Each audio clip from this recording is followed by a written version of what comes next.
So it will be that in Central Region. Mamaya po, babati po tayo sa mahal na apostol at sa kanyang deputy ng Merry Christmas pati Happy Birthday na rin po. Kaya mamaya, medyo biyayin kaya tayo. Ilan tayo ngayon? This is 4 plus 5, 9. Pakibilang na lang kasi mayroon ba tayong 20? Biyaya ng Diyos para mayroon tayo pakita. 23. How many? 23. Praise God!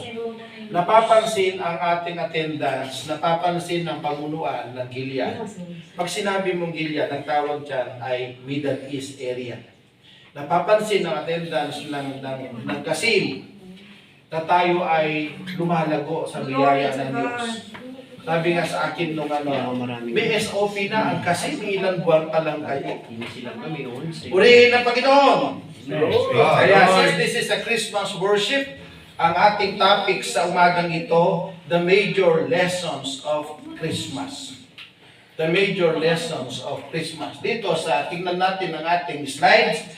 Ang ating text ay nasa Luke chapter 10, but Luke chapter 2, verses 10 hanggang 11. I have few minutes left.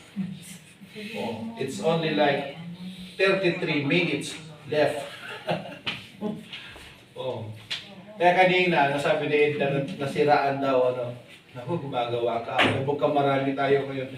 Alam niyo, pag may gawang kaaway, malago ang gawain. Nagagalit kasi si Satanas. Basta may ganon, sigurado yun. May gagawin ng Diyos.